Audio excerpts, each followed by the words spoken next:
Hoje, vou contar 3 histórias reais aterrorizantes. Então, sente-se bem na sua cadeira. História 1. O Guardião de Penas. Por volta dos seus 50 anos, meu pai adquiriu um papagaio cinzento africano. Ele sempre foi apaixonado por papagaios. O pássaro foi nomeado Cody. Meu pai ensinou a Cody um vasto vocabulário e o treinou para realmente compreender o sentido de certas palavras como oi, tudo bem e algumas outras. Meu pai faleceu aos 70 e, com isso, chegou o momento de eu e meus irmãos decidirmos o que aconteceria com Cody. Meu irmão e minha irmã não queriam a responsabilidade de levar Cody para suas casas, mas eu não conseguia aceitar a ideia de entregá-lo a um novo lar. Cody era uma das minhas últimas ligações com meu pai. De certa forma, ele era seu melhor amigo. Então, eu decidi que o levaria para minha casa. Coloquei sua gaiola no escritório da minha casa. Minha casa não tem um porão, então o escritório é considerado o nível mais baixo da residência. Cody é uma ave moderadamente barulhenta. Ele pode ser um tagarela durante certas horas do dia, geralmente pela manhã. Mas no final do dia e à noite, ele se acalma. Quando ele está muito agitado, eu jogo um cobertor sobre sua gaiola. Eu assisti a TV no escritório à noite para lhe fazer companhia. Eu venho cuidando dele há 2 anos, então eu sei exatamente como ele age.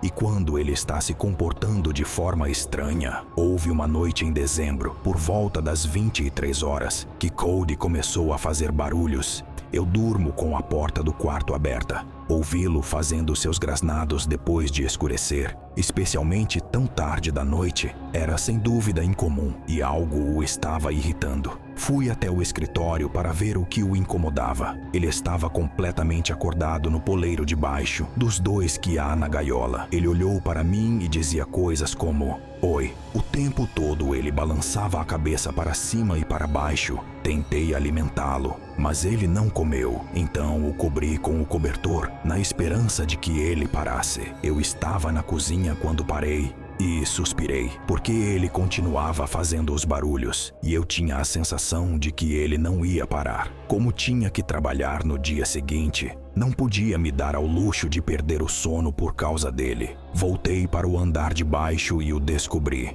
Ele ainda fazia sua dancinha, balançando a cabeça e o corpo e emitindo seus sons aflitos. A ficha não caiu para mim, até que me pareceu ter ouvido algo na despensa, a poucos metros de sua gaiola. Caminhei até ela e pairou minha mão sobre o interruptor da luz da despensa que ficava do lado de fora da porta. Então, quando acendi a luz, vi a silhueta de um corpo do lado de dentro. Minha reação de lutar ou fugir foi ativada, e eu escolhi lutar. Abri a porta gritando, tentando fazer a adrenalina circular, e agarrei o homem na despensa, o puxando para fora. Ele tentou revidar, mas eu o dominei com facilidade. Ele era um homem de uns 50 e poucos anos, com aparência de morador de rua. Eu gritei para ele: "Quem é você?" Ele tentou agarrar meu rosto para talvez arrancar meus olhos ou algo assim, mas eu continuei a apertar seu pescoço e a socá-lo. Cody estava enlouquecido em sua gaiola. Quando o homem no chão pareceu suficientemente enfraquecido, eu literalmente corri para o telefone mais próximo e o mantive no chão enquanto ligava para o 911. O homem foi levado para a cadeia, mas não tinha nenhuma identificação. Ele era um sem-teto e não tinha nada em seu nome.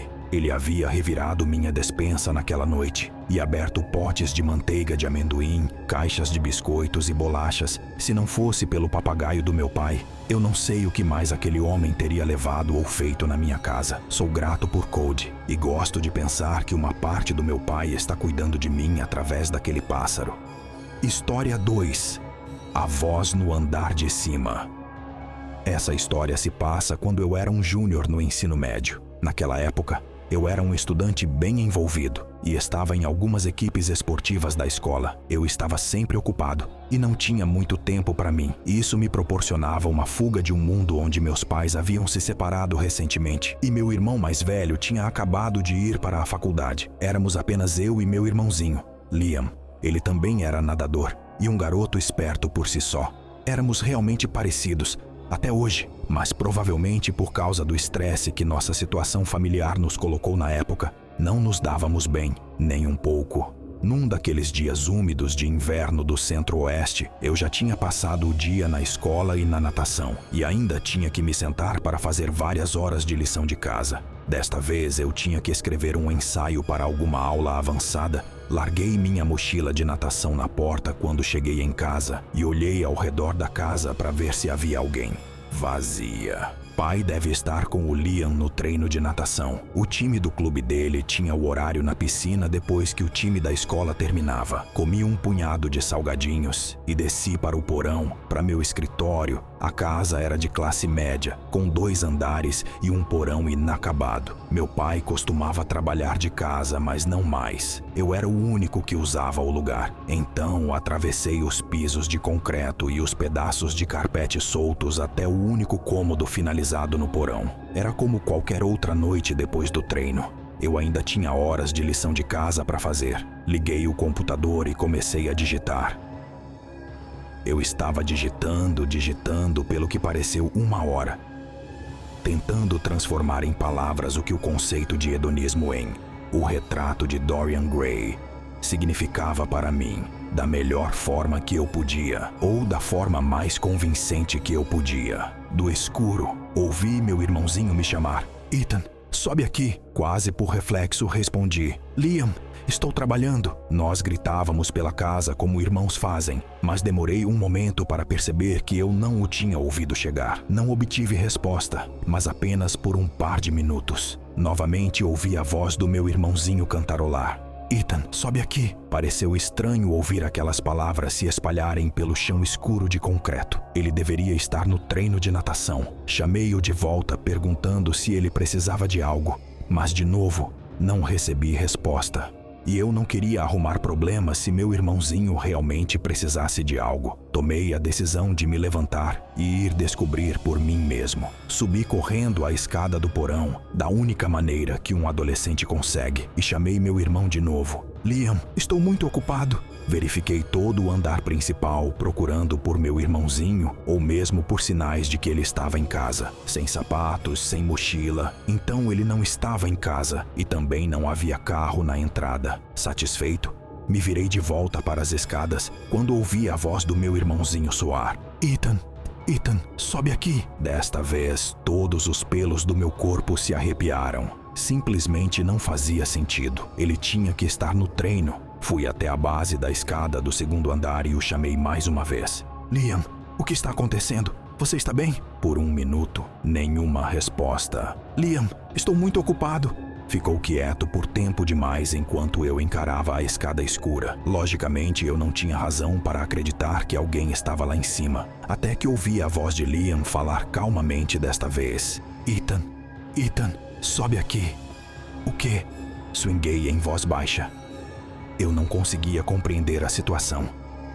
Fiz um inventário rápido de qualquer cenário provável. Invasão? Voz errada? Uma pegadinha? Eu teria visto algo a essa altura. Tinha que ser Liam e talvez ajudá-lo me fizesse um bom irmão. Então comecei a subir as escadas. Meu coração batia forte a cada passo e eu estava prestes a chegar ao patamar do 2º andar escuro. Então ouvi o zumbido do motor da porta da garagem. Corri de volta para baixo das escadas e olhei pela janela. Era o sedã do meu pai, e ele e meu irmãozinho saíram. Tropecei da janela para o corredor por onde eles entrariam, e senti meu coração quase parar de bater. Desmoronei no chão e comecei a chorar incontrolavelmente.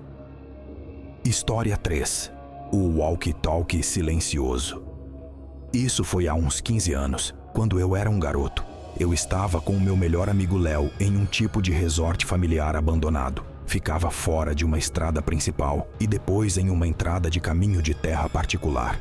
E era uma propriedade bem grande com vários prédios antigos abandonados, incluindo pelo menos 10 pequenos bangalôs, um salão principal e uma casa de piscina coberta. Junto com isso, havia uma piscina ao ar livre e um parquinho infantil. Tudo era velho, em ruínas, e com grama alta e mato crescendo por cima. Encontramos este lugar por acidente uma vez, andando pela Rota 209, mas não o exploramos naquele dia. Voltamos em outra noite. Quando fomos, Já havia passado do pôr do sol. Estava ficando muito escuro, mas não queríamos ir durante o dia com medo de sermos pegos e acusados de invasão de propriedade. Levamos walkie-talkies e lanternas conosco para nos comunicarmos quando nos separássemos. Começamos a olhar os bangalôs juntos. A maioria deles parecia igual e era relativamente pequena. No meio da exploração desses bangalôs, me separei de Léo porque ele estava se movendo um pouco devagar. Tentei entrar no prédio que parecia ser o salão principal ou escritório ou algo do tipo, mas todas as entradas estavam trancadas. Chamei Léo pelo walkie-talkie para dizer que o prédio grande estava trancado.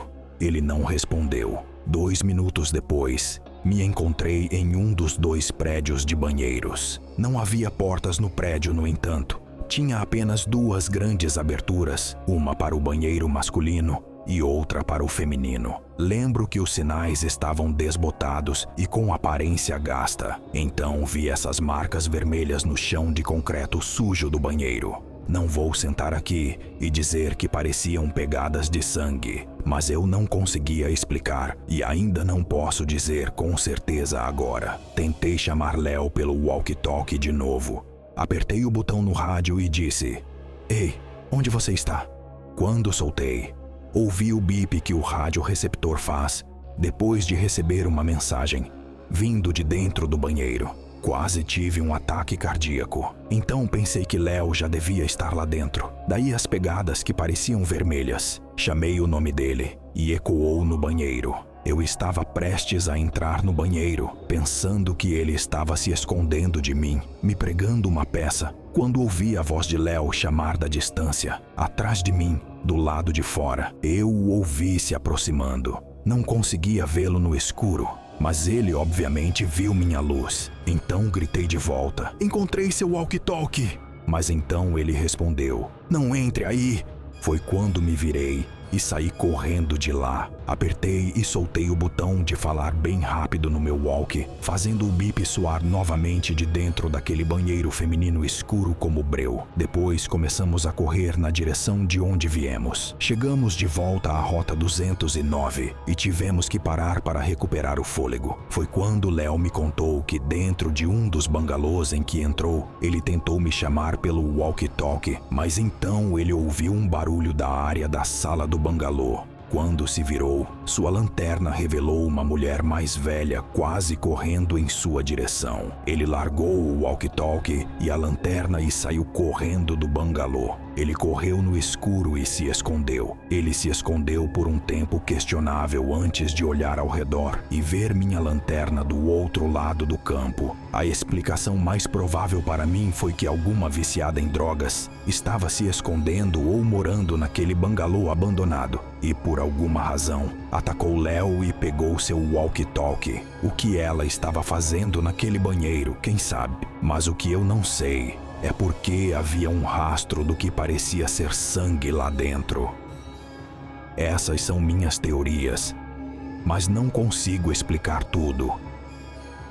E essa é a parte mais assustadora. O que você acha dessas histórias? Siga a gente e testemunhe o paranormal todos os dias.